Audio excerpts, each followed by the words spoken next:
If you had one more day with Charlie, what would you do with him?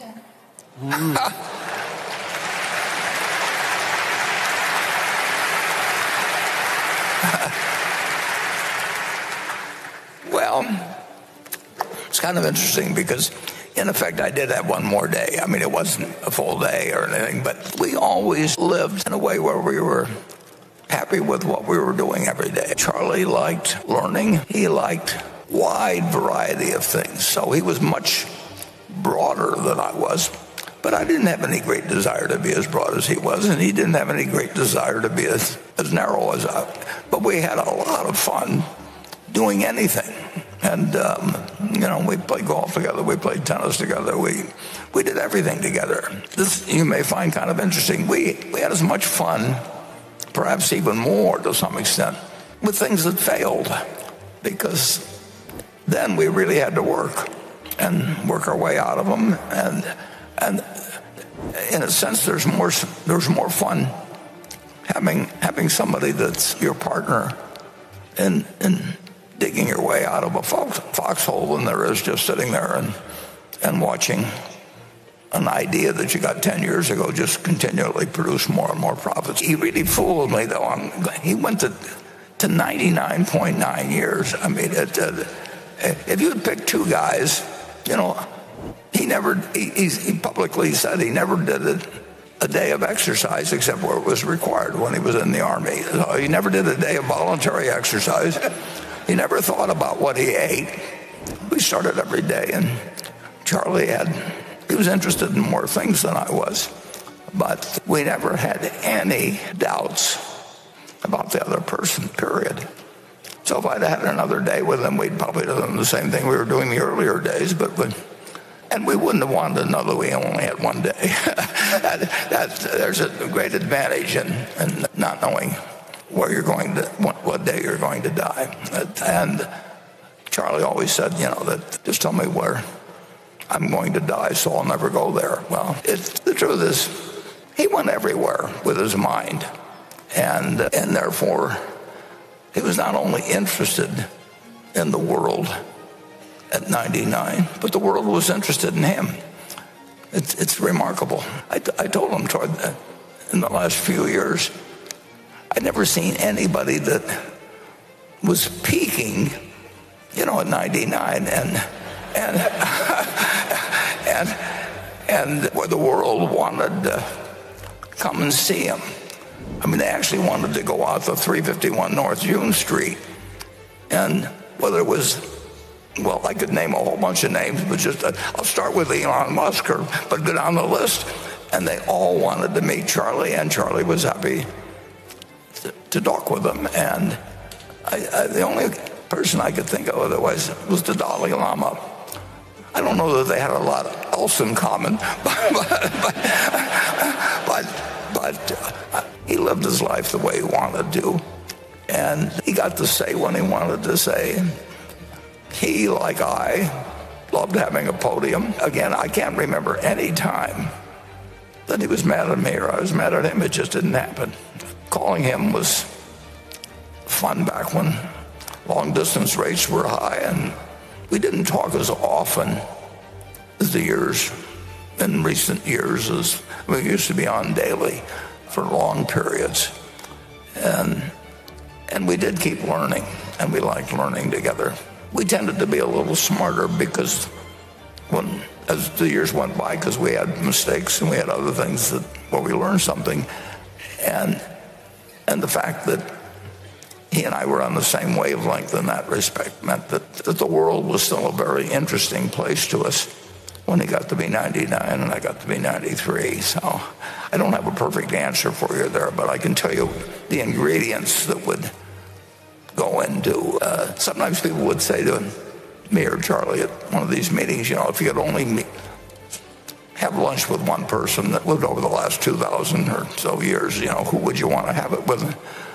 Charlie says, I've already met all of them, because he read all the books and he eliminated all the trouble of going to restaurants to meet him or anything like that. He just went through a book and he had met Ben Franklin, and he really was remarkable. He said he really had no one else to meet because he'd read all their stuff, and he liked Ben Franklin's stuff better than he liked mine. With Ben Franklin, he just had to read about it. He didn't have to go have lunch with him or anything of the sort. But it's an interesting question. What you should probably ask yourself is that, who do you feel that you'd want to start spending the last day of your life with, and then figure out a way to start meeting them or tomorrow, and meet them as often as you can. Because why wait a little last day?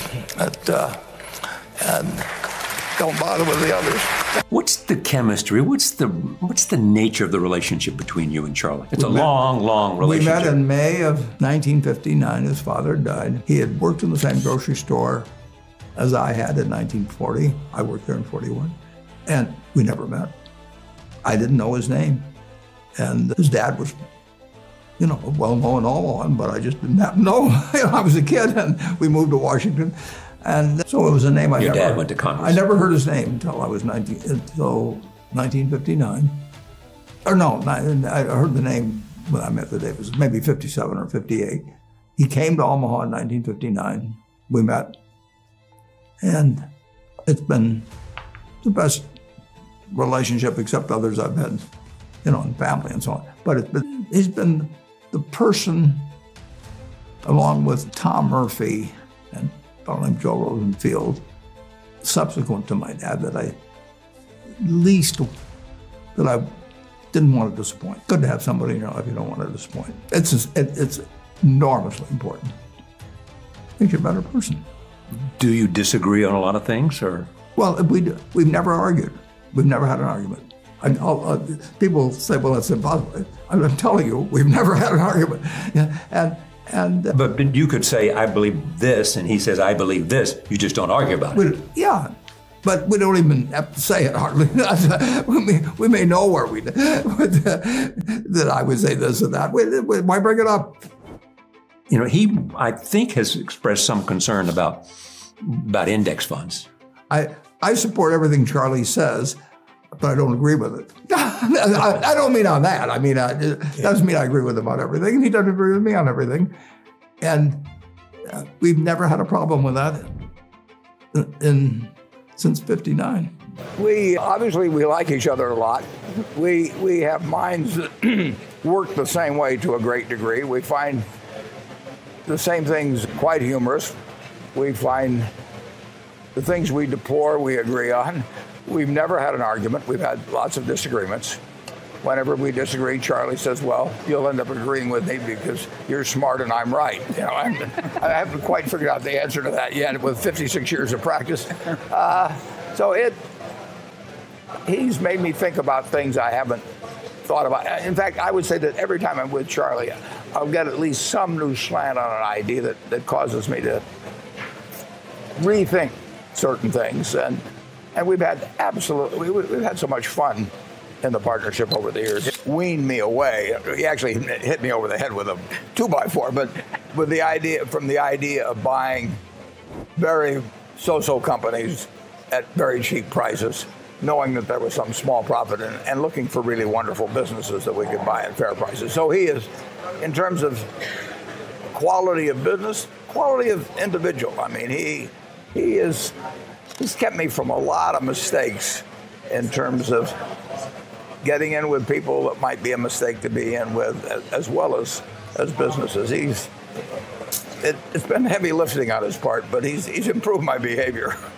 I am very interested in your policies on diversification and also how you concentrate your investments. And I've studied your annual reports going back a good number of years, and there's been years where you had a lot of stocks in your marketable, equitable securities portfolio, and there was one year where you only had 3 in 1987. So I have 2 questions. Given the number of stocks that you have in the portfolio now, what does that imply about your view of the market in terms of, is it fairly valued, that kind of idea? And second of all, it seems that whenever you take a new investment, you never take less than about 5% and never more than about 10% of the total portfolio with that new position.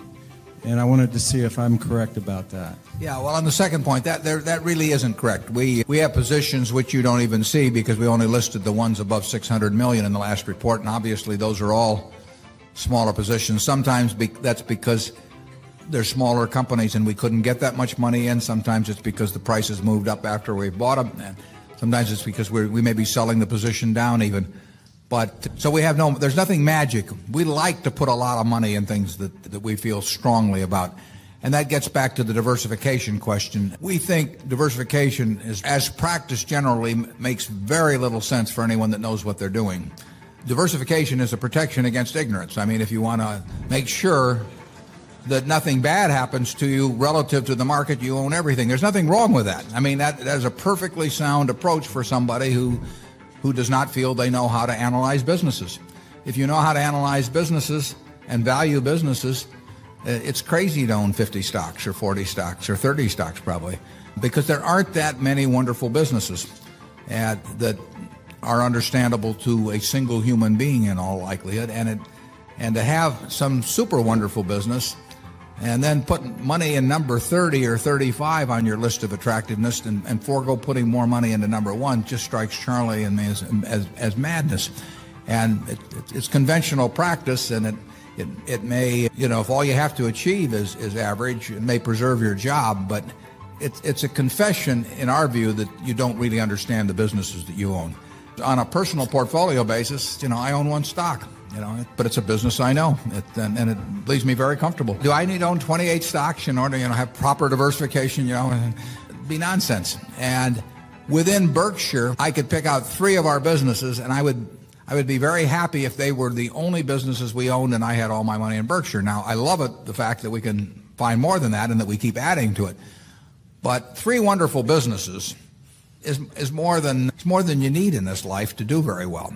The average person isn't going to run into that. I mean, if you look at how the fortunes were built in this country, they weren't built out of a portfolio of 50 companies. They were built by someone who identified with a wonderful business. Coca-Cola is a great example. A lot of fortunes have been built on that. And there aren't 50 Coca-Colas.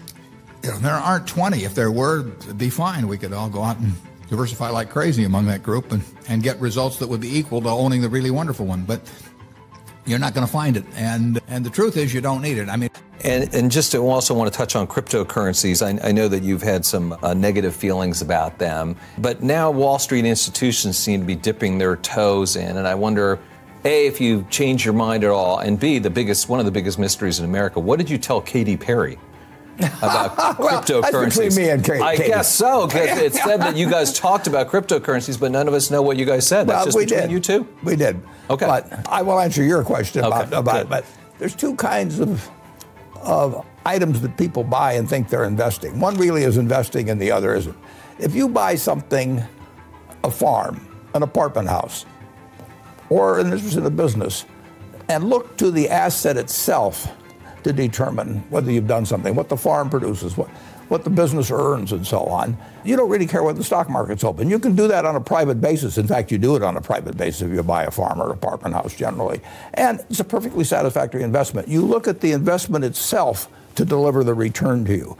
Now, if you buy something like Bitcoin or some cryptocurrency, you don't have anything that's producing anything. You're just hoping the next guy pays more.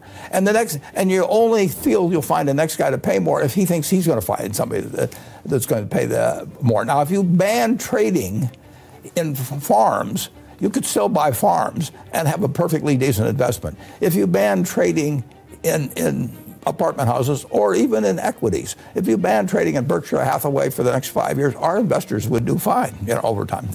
But if you ban trading in tulip bulbs, or if you ban trading in some Bitcoin, which nobody knows exactly what it is, people would say, well, why in the world would I buy it? Yeah. And you aren't investing when you do that. You're speculating. There's nothing wrong with it. If you want to gamble, somebody else will come along and pay you more money tomorrow. That's one kind of game. That is not investing. Interesting. You went back to that day in 1942 because it was the day you purchased your first stock, which point out you were 11 years old then. Right. Within 2 months of this. This is the New York Times from 1942 that day. Yeah, the 1942 New York Times, sold for 3 cents. And I also got, got the headlines from some days before, and everything was going badly. The Philippines were going to fall within 2 months. Things were grim in Europe. Our ships were being sunk, and the war was bad then. And that day that I bought, March 11th, the Dow Jones cracked 100 on the downside. There was a 2% decline, which would be 500 points today. And the night before, on March 10th, I said to my dad, I want to go all in. I had $125, and I put every bit of it in 3 shares of City Service Preferred, and which is still my personality, is to shove it all in. As we've seen with Apple. Yeah, somewhat. And as I pointed out to the crowd, I bought that stock at 38 and a quarter. It was down from 84 the year before, and it was down from 55 in January. And I thought, I'm really buying it cheap. So it went down to 27 after I bought it. And then I did it, and it went up to 200 later on, but I sold at 40. Towards the end of 2018, you mentioned that you guarantee you could make a 50% annual return if you had to start again with under $1 million. The question is, what method or methods would you use to achieve that return? Would it involve flipping through 20,000 pages of Moody's manual or similar publications? Yep. Or finding, to find cigarettes?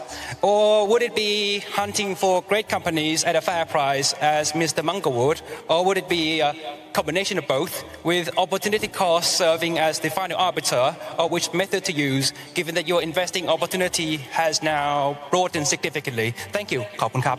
Good question. I'm glad you came. And the answer would be, in my particular case, it would be going through the 20,000 pages. And since we were talking about railroads, I went through the Moody's Transportation Manual a couple of times. That was 1,500 or 2,000 pages, or probably 1,500 pages. And I found all kinds of interesting things when I was 50 or when I was 20 or 21. And I don't imagine there's anybody here that knows about the Green Bay and Western Railroad Company, but there were hundreds and hundreds of railroad companies, and I like to read about every one of them. The Green Bay and Western, in those days, everybody had a nickname for railroads. And the Green Bay and Western was known as grab baggage and walk, and GB&W. And they had a bond that was actually the common stock, and they had a common stock that was actually a bond. That could lead to unusual things, but they wouldn't lead to unusual things that would work for you with many millions of dollars. But if you collected a whole bunch of those, which I set out to do, and actually that's what impressed Charlie when I first met him, because I knew all the details of all these little companies on the West Coast that he thought I would never have heard of. But I knew about the Los Angeles Athletic Club or whatever it might be, and he thought he was the only one that knew about that. To answer your question, I don't know what the equivalent of Moody's manuals or anything would be now, but I would try and know everything about everything small, and I would find something. And with $1 million, you could earn 50% a year. But you have to be in love with the subject. You can't just be in love with the money. You really got to just find it. Like people find other things in other fields because they just love looking for it. A biologist looks for something because they want to find something. And that's built into. I don't know how the human brain works that much, and I don't think anybody understands too well how the human brain works. But there's different people that just find it exciting to expand their knowledge in a given area. I know great bridge players. I know great chess players. Actually, Kasparov came to Omaha and met Mrs. B. I've had the luck of meeting a lot of people that are unbelievably smart in their own arena and do some unbelievably dumb things in other areas. So all I know is the human brain is complicated, but it does its best when you find out what your brain is really suited for, and then you just pound the hell out from that point. And that's what I would be doing if I had a small amount of money and I wanted to make 50% a year. On this March 11th, in a couple of weeks, it'll be 77 years since I bought my first stock. And I paid $114.75 for 3 shares of City Service Preferred. But if you'd been a pension fund and you put $1 million into the S&P 500 at that time and reinvested it. During my investing lifetime, that million would have turned into 5.3 billion. You would have gotten, for every dollar you put in, you've gotten over $5,000 without ever reading a headline, an annual report. You didn't have to know accounting. You just had to believe in America. And you didn't have to pick the right stock. You just picked America. I go back and I point out that there were two 77-year periods before that, and that takes us back to George Washington getting inaugurated. And there wasn't anything here then. And now you have $108 trillion of household wealth in the United States. You know, we've got something that works. And that framework wasn't that we were working harder, it wasn't that we were smarter, but we had a framework that unleashed human potential. And just think of that, 3 77-year periods, one of which I experienced, and you couldn't help. But all you had to do was believe in America. With so many people in the S&P index funds, is it still market neutral and the best investment vehicle for most people? Yeah, I think it's the best investment because most people don't know how to pick stocks, and most of the time I don't know how to pick stocks. I mean, it's not an easy game, and by definition, people are going to do average. I mean, take everybody in aggregate, and if half of them are paying big fees,